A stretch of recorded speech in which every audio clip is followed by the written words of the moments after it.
ছোট রাজাবাবুর সঙ্গে দাবা খেলতে বসেই পুরনো সব কথা মনে পড়ে গেল বড় রাজাবাবুর। হ্যাঁ বন্ধুরা, এমনটা দেখা যাবে। তাই সম্পূর্ণ জানতে ভিডিওটিতে লাইক দিয়ে চ্যানেলটি সাবস্ক্রাইব করে দেখতে থাকুন। গল্পের শুরুতে দেখা যাবে রুদ্রের সাথে দেখা করতে যায় ছোট রানীমা। তখনই রুদ্র বলে, আমি জানতাম ছোট রানীমা আপনি আমার সঙ্গে দেখা করতে আসবেন। তখনই ছোট রানী বসলে রুদ্র বলে, রাজমহলের কি অবস্থা? শুনলাম ফুলকি মোহন সিংকে ধরে নিয়ে এসেছিল। আসলে ওই মেয়েটার কথা কি বলবো, যা জ্বালানো জ্বালাচ্ছে না। ওই মেয়েটা আমার একদম আমাকে একদম অতিষ্ঠ করে তুললো। এত চেষ্টা করলাম ওকে চুপ করানোর, কিন্তু কোনোভাবেই ওকে দমানো গেল না। দেখুন, সেই মোহন সিংকে পর্যন্ত ধরে নিয়ে এসেছে। আর আমি আমি তো এত চেষ্টা করলাম, তারপরেও আমার জায়গায় আমার মতো দেখতে সেই ছেলেটাকে ডিএনএ টেস্টের পরে ভাগ্যিস রাজমহলে পাঠিয়েছিলাম, যে ধরা পড়লেও যেন সমস্যা না হয়। তখন এই কথাগুলো বলতে থাকে রুদ্র। তারপরে সেই ছেলেটাকে এনে কিভাবে রাজমহলে পাঠিয়েছিল সেটাই বলে। তারপরে বলে যে ভাগ্যিস ওর জন্য আমি বেঁচে গেছি, না হলে তো এখন আমাকেই মরতে হতো ওর জায়গায়। তখন ছোট রানীমা বলে, হ্যাঁ রুদ্র, আসলে তুমি না আমাকে বাঁচিয়েছো। হ্যাঁ, তুমি অনেক সময় অনেক কিছু করে আমাকে অনেক বিপদে ফেলেছো, ঠিক আছে, কিন্তু এবার তুমি যেটা করেছো, ওই মোহন সিংকে যদি সময় মতো শেষ না করে দিতে না, তাহলে আমি হয়তো ধরা পড়ে যেতাম। তারপরেও সব সমস্যা কিন্তু শেষ হয়নি। তখন রুদ্র বলে, মানে কি হয়েছে?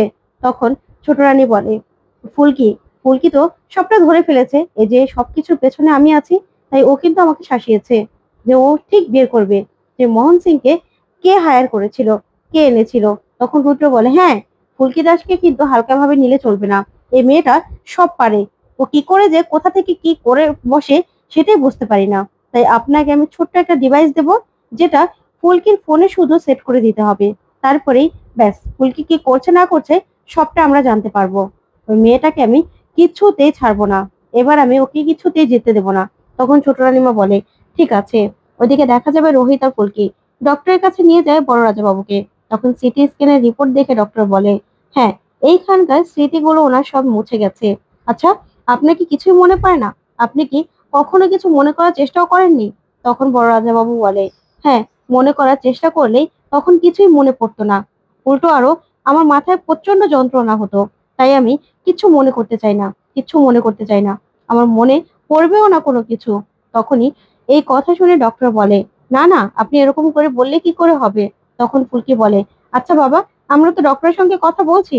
তখন ফুলকি ডক্টর বাবুকে বলে, আচ্ছা ডক্টর, কোনোভাবেই কি বাবার স্মৃতি ফেরানো সম্ভব নয়? তখন ডক্টর বলে, হ্যাঁ, ফেরানো সম্ভব হবে না কেন? দেখুন, আমরা ডক্টরি ভাষায় এটাকে স্মৃতি মুছে যাওয়া বলি। তাই যে সময়টুকুর ওনার স্মৃতি মুছে গেছে, সেই সময়টুকুর সে কি কি করত, সে পুরনো স্মৃতির মধ্যে ওনাকে রাখতে হবে। তখন পুরনো সবকিছুর মধ্যে রাখলে আস্তে আস্তে সব কথাগুলো হয়তোবা ওনার মনে পড়ে যাবে। তখন ফুলকি বলে, কি বলছেন ডক্টর বাবু? আস্তে আস্তে? তাড়াতাড়ি সুস্থ করা যাবে না? তখন ডক্টর বলে, আপনার তো দেখছি অনেক তাড়া। এত তাড়া হলে কি করে হবে? আস্তে আস্তে ওনাকে সবটা মনে করাতে হবে। তখনই দেখা যাবে বড় রাজাবাবু বলে, দেখুন ডক্টর, আমার না জীবন শুরু হয়েছে যেন সাধু সাধু জীবন থেকে। আমার তার আগের কিছুই মনে পড়ে না। আসলে আমার মেয়ে আমাকে বলেছে যে কেউ হয়তোবা আমাকে ইচ্ছে করে মেরে ফেলার চেষ্টা করেছিল। তাই তাই আমার সেই কথাগুলো মনে করতে ইচ্ছে করে না, মনে করতে চাই না আমি। তখন ফুলকি বলে, এটা বললে হবে বাবা? আমি তো চাই তুমি এখনই সুস্থ হয়ে যাও। তুমি সুস্থ না হলে যে সমস্যা। তখন রোহিত বলে, ফুলকি, ডাক্তারবাবু বলছেন তো, যেভাবে যেভাবে বলছেন আমরা করলে ঠিক সবকিছু মনে পড়ে যাবে বাবার। তখন ফুলকি মনে মনে বলে, আস্তে আস্তে মনে পড়লে কি করে হবে? না না, আমি যে যত তাড়াতাড়ি সম্ভব বাবা সবকিছু মনে করাতে চাই। বাবাকে কে বা কারা মারতে চেয়েছিল সবকিছু না জানতে পারলে যে ম্যাডামকে আমি কিছুতেই চেপে ধরতে পারছি না। তারপরে ডক্টরের পরামর্শ অনুযায়ী সবটা শুনে নেয় রোহিত আর ফুলকি। ওইদিকে দেখা যাবে বড় রানীমা অস্থির হয়ে যায়। তখনই দৈজতী নারায়ণ চৌধুরী বলে, বৌদি, তুমি না এত টেনশন করো না। আর ফুলকি আর রোহিত যে দাদাকে কলকাতা নিয়ে গেছে না, কিসের জন্য নিয়ে গেছে তুমি কিন্তু কারোর সঙ্গে বলো না। তখনই দেখা যাবে বড় রানীমা বলে, কেন, তুমি এই কথা বলছো কেন? তখন দেখা যাবে ছোট রাজা বাবু বলে, না আসলে এগুলো এখন জানানোর দরকার নেই। দাদাকে কেন নিয়ে গেছে পরেই তো জানা যাবে। দাদা সব কথা মনে পড়ে গেলে তখন তো সবাই জানতে পারবে, কিন্তু আগে না তুমি কাউকে কিছু বলো না। দেখছোই তো চারদিকে যা হচ্ছে। তখনই দেখা যাবে রোহিত আর ফুলকি বড় রাজা বাবুকে নিয়ে আসে। তখনই বড় রানীমা বলে, ফুলকি, কি বললো ডক্টর?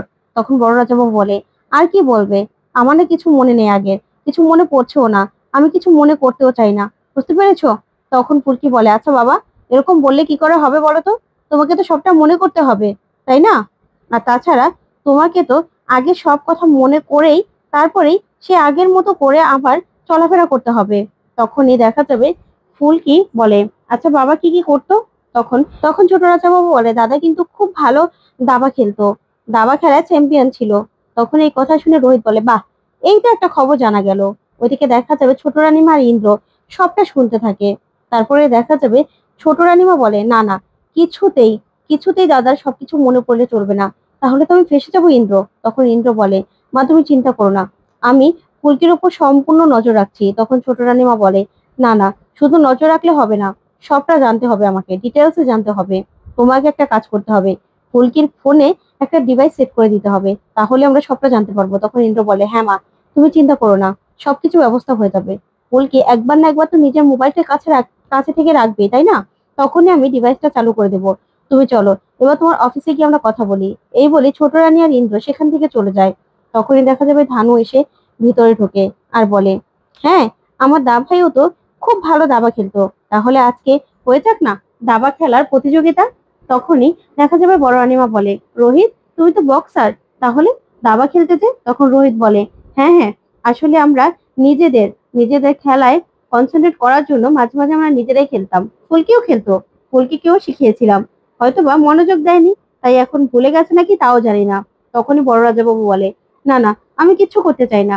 তখন ছোট রাজাবাবু বলে, দাদা একবার খেলেই দেখো না, তুমি তো খুব ভালো চ্যাম্পিয়ন ছিলে, দেখো না, এবারও তোমার মনে পড়ে যাবে হয়তোবা।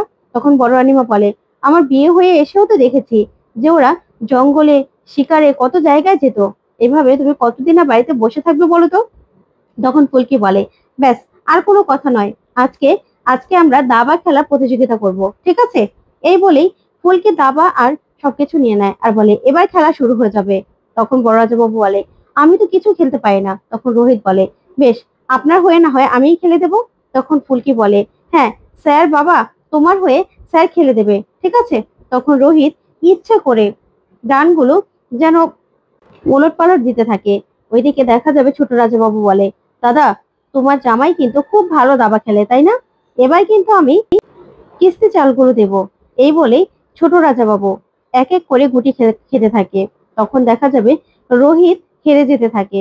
তখন ফুলকি বলে, যা, স্যার তো দেখছি হেরেই যাচ্ছে। তখন ধানু বলে, না না, আমার দাদা তো একদম শেষে গিয়ে কিস্তিমাত করে দেয়।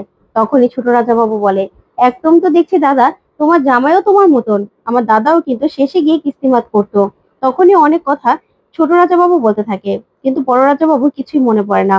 তখন রোহিত বলে, না আমি আর খেলতে পারবো না। তখন ফুলকি বলে, ঠিক আছে স্যার, এখন তো দেখছি বাবার হয়ে আমাকে খেলতে হবে। এই বলে ফুলকি যে ডান দেবে, তখনই বড় রাজাবাবু ফুলকির হাতটা ধরে ফেলে আর নিজেই দাবার ডান দিতে থাকে আর বলে, নাও, এবার হলো কিস্তিমাত। তখন তো সবাই খুব খুশি হয়ে যায়। আর ছোট রাজাবাবু বলে, এই তো এই তো দাদার মনে পড়ে গেছে, দাদা দাদা ঠিক আগের মতো করে খেলছে। তখনই বড় রানীমা বলে, তাহলে কি ওনার কিছু মনে পড়ছে? তখন বড় রাজাবাবু বলে, না না না, আমার কিছু মনে পড়ছে না, আমি কিছু মনে করতে চাই না, মনে করতে চাই না আমি। তখন ফুলকি বলে, বাবা এটা বললে কি হবে?